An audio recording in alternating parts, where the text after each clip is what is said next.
तो तुम अपना दिमाग यूज़ करो, दूसरों के दिमाग से मत चलो, क्योंकि वो बच्चा जो कह रहे हैं हम प्री बोर्ड नहीं देंगे, वो भी घर से डांट खा के प्री बोर्ड देने ही आएगा। मेरा नाम है प्रियंका, आप देख रहे हैं इट्स सिंपल, और आज की वीडियो में हम बात करने वाले हैं ऐसी 5 टिप्स के बारे में जो कि आपकी हेल्प करेंगी क्लास 10th बोर्ड एग्जाम्स में अच्छे मार्क्स स्कोर करने में। ठीक है, तो शुरू करते हैं। टिप नंबर 1, फर्स्ट टिप है हेल्प के ऊपर, दैट इज़ की हेल्प लो। इस पॉइंट को समझने के लिए क्लास 5th में दोबारा चले जाओ और याद करो जब तुम्हें डिक्टेशन देनी होती थी तो तुम क्या करते थे। क्या तुम ऐसे करते थे, बुक खोली, वर्ड पढ़ा, खुद ही को बोला और फिर खुद ही लिखा और खुद चेक कर लिया? डेफिनेटली हम बुक किसी और को देते थे, उन्हें बोलते थे कि वो हमें वर्ड्स बोलें और हम उन्हें लिखेंगे, और बाद में चाहे वो चेक कर लें या हम खुद चेक कर लें अपनी स्पेलिंग्स। राइट, ऐसे ही होता था ना।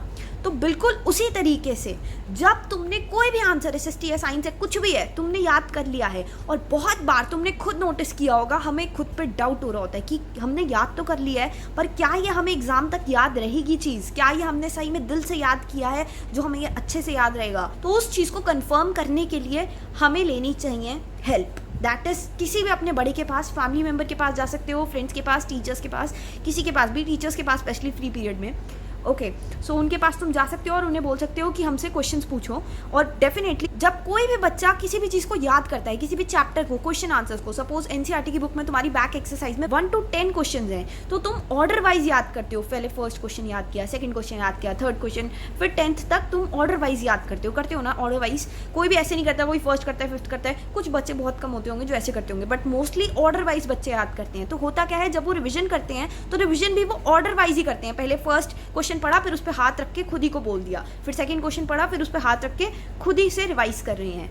ये तरीका भी ठीक है, बट जब हम ऑर्डर वाइज रिवाइज कर रहे होते हैं, क्योंकि तुमने ऑर्डर वाइज किया है, इस हैबिट की वजह से बहुत बार ऐसा होता है कि अगर तुमसे फर्स्ट क्वेश्चन के बाद सीधा थर्ड क्वेश्चन पूछ लिया जाए ना, तो तुम्हें कंफ्यूजन क्रिएट हो जाती है, क्योंकि आदत होती है फर्स्ट के बाद सेकंड आंसर देने की। इसीलिए हेल्प बहुत ज़्यादा ज़रूरी है। किसी बड़े के पास जाओ या किसी फ्रेंड के पास जाओ और उनसे बोलो ये 10 क्वेश्चन जो भी तुम्हारी बुक के क्वेश्चन हैं जो तुमने अभी अभी याद करे हैं वो तुमसे पूछ ले, और वो भी शफल करके पूछें, नॉर्मल वे में नहीं, जैसे फर्स्ट के बाद फिफ्थ, फिफ्थ के बाद सिक्स्थ या फिर 8th, शफल करके अपने तरीके से पूछें और उनकी थोड़ी लैंग्वेज चेंज करने की भी कोशिश करें, क्योंकि ऐसे करने से ही तुम्हारा रियल टेस्ट, तुम्हारा रियल कैलिबर तुम्हें दिखाई देगा। तुम्हें समझ आएगा कि क्या तुमने अच्छे से पढ़ाई करी है या नहीं करी है। तुम्हें सच दिख जाएगा कि तुमने कितने अच्छे से पढ़ाई करी है और क्या तुमने सही में लर्निंग करी भी है या फिर तुम्हें लग रहा है कि तुमने लर्निंग करी है। तो ये डाउट सिर्फ तभी क्लियर हो सकता है जब तुम हेल्प लो, दैट इज किसी और के पास अपनी बुक या लर्निंग मटेरियल लेके जाओ और उन्हें बोलो कि वो तुमसे पूछें। राइट,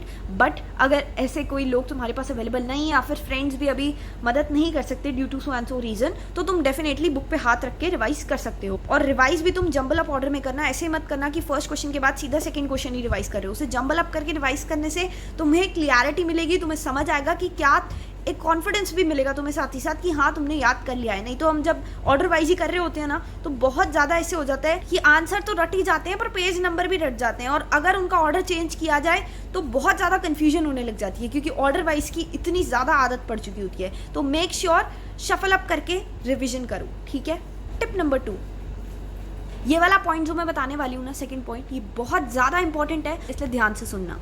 ठीक है, एग्जाम में पेपर जब भी देने जाओ, क्वेश्चन पेपर मिला नहीं, बच्चे लिखना शुरू कर देते हैं। नहीं, क्वेश्चन पेपर मिल गया है, पहले रीड कर लिया है, उसके बाद सेकंड स्टेप ये है, जो भी क्वेश्चन तुम अटेम्प्ट करने वाले हो, किसी भी सेक्शन से हो, सेक्शन A से B से C से, उस क्वेश्चन का पहले दिमाग में एक स्केलेटन बना लो। स्पेशली SST के सब्जेक्ट्स के लिए स्केलेटन क्या होता है, जैसे ह्यूमन बॉडी का स्केलेटन होता है ना, वैसे हर एक आंसर का स्केलेटन होता है।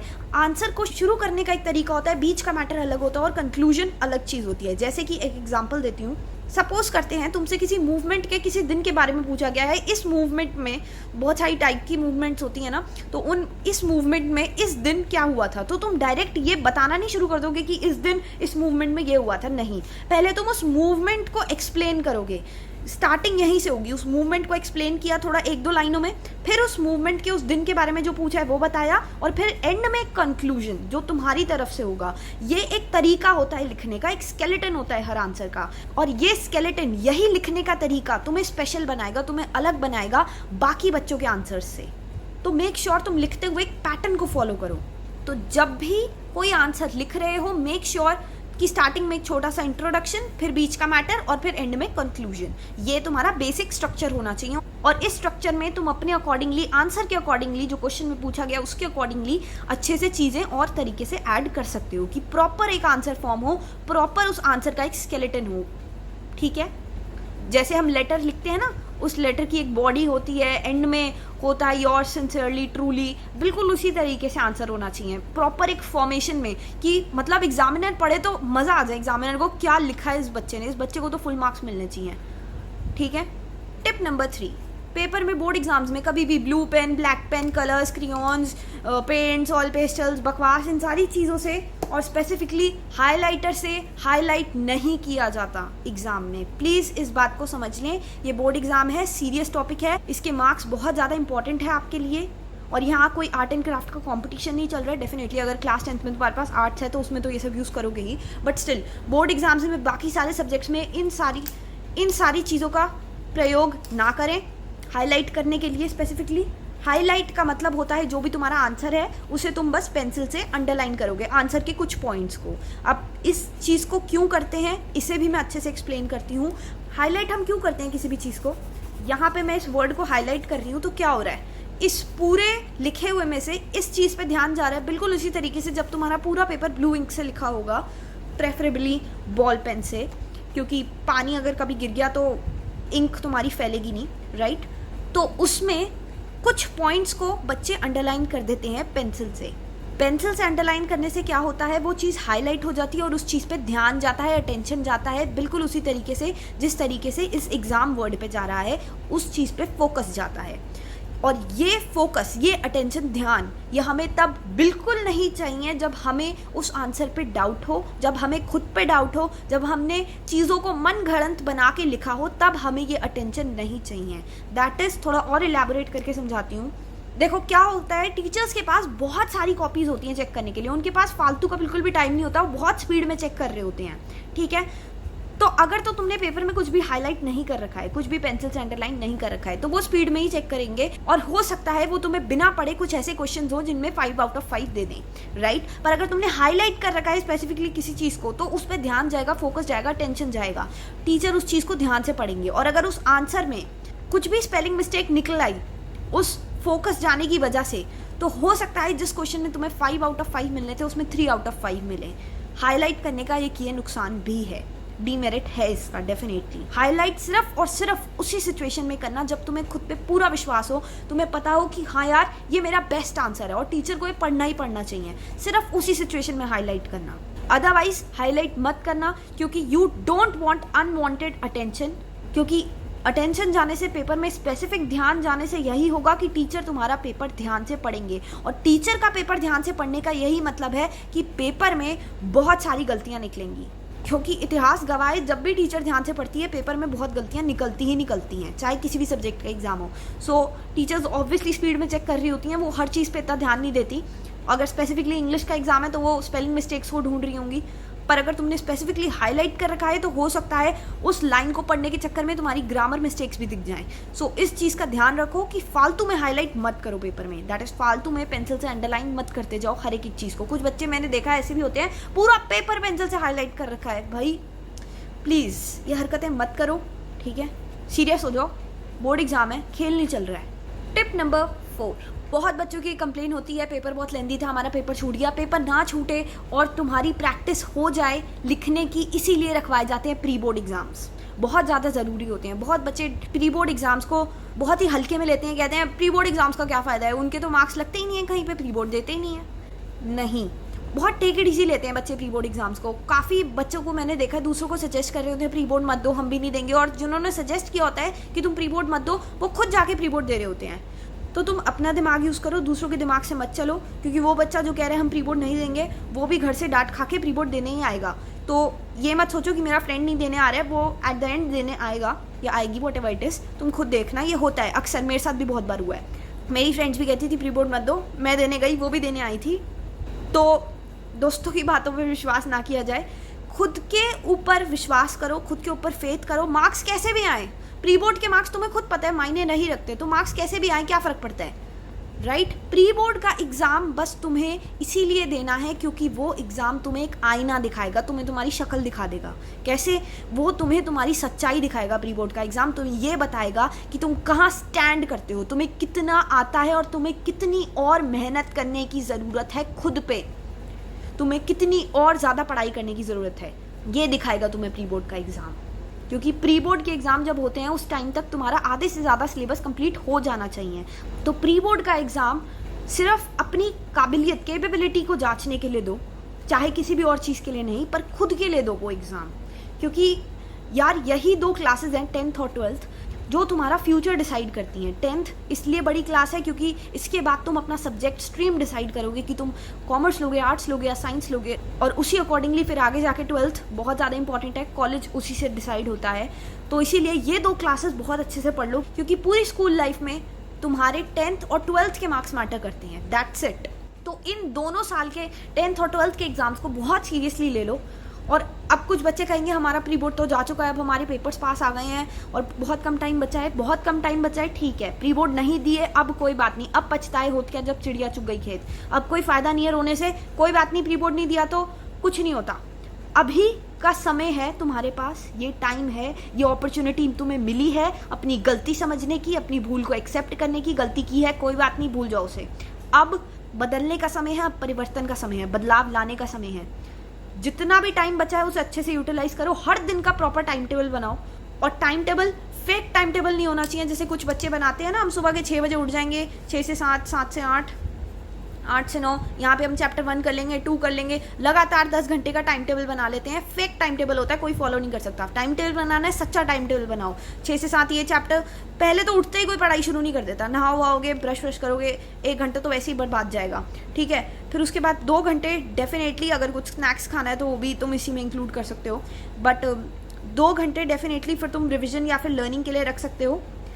और फिर 9 to 10 फिर से एक ब्रेक, क्योंकि कोई भी कंटिन्यूसली नहीं पढ़ सकता, हम रोबोट्स नहीं हैं, हम इंसान हैं, और फेस द रियलिटी, ठीक है। फिर 10 to 11, फिर 11 to 12, और मतलब प्रैक्टिकल टाइम टेबल बनाओ, रियलिस्टिक टाइम टेबल बनाओ। ऐसा फेक चीज़ें मत बनाओ जो तुम कभी फॉलो ही ना कर पाओ, क्योंकि अगर तुम फेक टाइम टेबल बनाओगे तो तुम्हारे दिमाग में होगा अरे यार इतनी सारी चीज़ें रखी थी आज पढ़ने की, पर अब वो सब हम तो कंप्लीट कर ही नहीं पाए। वो इसीलिए कंप्लीट नहीं कर पाए क्योंकि तुमने फेक टाइम टेबल बनाया था।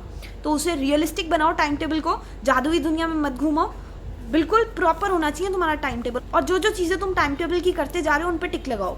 जो नहीं कर पा रहे, जो पढ़ाई नहीं कर पा रहे, उस पर क्रॉस लगाओ, ताकि तुम्हें दिखे कि तुमने कितना कम पढ़ा है आज के दिन में, तुम्हें दिखे कि तुम्हें कितनी और मेहनत करने की ज़रूरत है खुद पे, ताकि तुम अच्छे मार्क्स स्कोर कर पाओ और अपनी फेवरेट स्ट्रीम तुम्हें मिल पाए, जो भी तुम्हें चाहिए, ठीक है। टिप नंबर 5 है रिवीजन के ऊपर। रिवीजन 2 टाइप की होती हैं, एक पेपर से पहले और एक पेपर देते हुए। दोनों के बारे में बात करते हैं। ये बात ऐसी है जिसको बच्चे बहुत ज़्यादा लाइटली लेते हैं, और तुम्हें ये गलती नहीं करनी है। बिल्कुल भी रिवीजन को लाइटली मत लो, बहुत ज़्यादा इंपॉर्टेंट है। अगर तुम पेपर से पहले रिवीजन नहीं करके जाओगे तो ये हालत होने वाली है एग्जाम में कि लर्न तो किया था पर याद नहीं आ रहा। वो इसीलिए याद नहीं आ रहा क्योंकि रिवीजन की नहीं होती है। तो इसीलिए प्रॉपर टाइम टेबल में रिवीजन का भी टाइम दो, और रिवीजन सही में करके जाना एग्जाम से पहले। तो ये वाली रिवीजन हो गई एग्जाम से पहले की। और एग्जाम वाली रिवीजन के बारे में हम बात करते हैं। दैट इज, जिस दिन तुम्हारा एग्जाम है उस दिन अगर तुम्हें कोई ट्रेन नहीं पकड़नी, तुम्हें कोई कहीं जाना नहीं है, तुम्हारी कोई फ्लाइट्स नहीं है, तो प्लीज़ 3 घंटे टिक के बैठ जाओ अपने एग्ज़ाम में और प्रॉपर अच्छे से पेपर को अटेम्प्ट करो। बहुत बच्चे ऐसे होते हैं, पेपर दे दिया है, दैट इज़ पेपर की लास्ट लाइन ख़त्म हुई, पेपर की आंसर बुकलेट होती है उसे बंद किया, एग्जामिनर को दिया और भाग गए एग्जामिनेशन हॉल से, जैसे जेल के कैदी आज़ाद होकर भाग रहे हो। बिल्कुल ये हरकत नहीं करनी। पेपर दे दिया है, दैट इज पेपर का आखिरी आंसर जो है वो तुमने लिख लिया है। उसके बाद पूरी आंसर बुकलेट को जो भी तुमने लिखा है फाइनल बोर्ड के एग्जाम में, 10th के एग्जाम में, सब कुछ तुम एक एक लाइन रिवाइज करोगे, पढ़ोगे कि तुमने क्या लिखा है। हो सकता है कोई ऐसी गलती निकला है, कोई ऐसी सिली मिस्टेक निकला है जिसकी वजह से तुम्हारे 1-2 नंबर बच जाए कटने, जो कि टीचर काट सकती थी जब तुम्हारा पेपर चेक हो रहा होता तब, ठीक है। तो इसलिए पेपर को बहुत ही ध्यान से रिवाइज करो पेपर देने के बाद, दैट इज तुम्हारा लास्ट आंसर लिखने के बाद पेपर को अच्छे से रिवाइज करो। और रिवीजन के लिए टाइम भी होना चाहिए, तो तुम्हें मेक श्योर करना पड़ेगा कि तुम 10-15 मिनट पहले ही अपना पेपर ख़त्म करो। और वो सिर्फ तभी हो सकता है जब तुम टाइम का ध्यान रखोगे। या तो घड़ी पहन के जाओ एग्जामिनेशन हॉल में, या फिर एग्जामिनर से टाइम पूछ लो। एग्जामिनर डांटेंगे नहीं, वो डेफिनेटली, कुछ एग्जामिनर्स बहुत रूड होते हैं, वो थोड़े बहुत टॉन्ट मार देंगे, अरे तुम घड़ी भूल गए एग्जामिनेशन हॉल में। कुछ होते हैं examiner, I do agree, but उनकी बातों का बुरा नहीं मानना।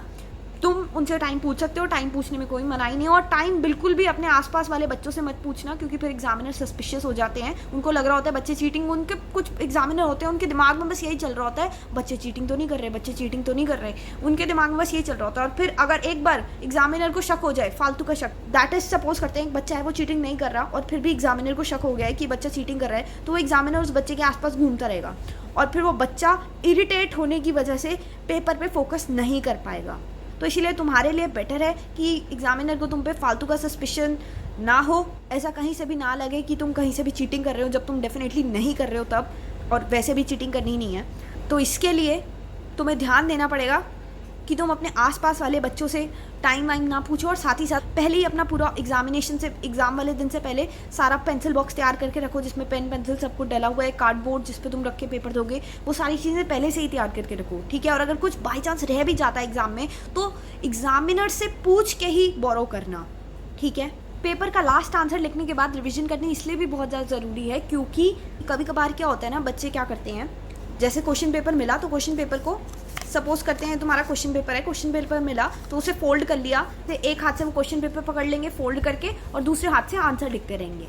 अब ऐसे करने से क्या होता है, क्योंकि क्वेश्चन पेपर फोल्डेड होता है और क्वेश्चन पेपर में बहुत ज़्यादा ऑप्शंस भी दिए होते हैं कभी कभार, और इट्स अ फैक्ट, अगर तुम एक भी क्लास देखोगे ना, हर एक क्लास में एक ना एक बच्चा ऐसा ज़रूर होता है जिसका कोई ना कोई आंसर छूट गया होता है। ऐसा नहीं होता कि उसे आता नहीं है, पर वो इसीलिए छूटा होता है, बाय मिस्टेक छूटा होता है, उसे आता है पर वो देखता है कि उसने ये वाला क्वेश्चन तो अटेम्प्ट ही नहीं किया, गलती से रह गया।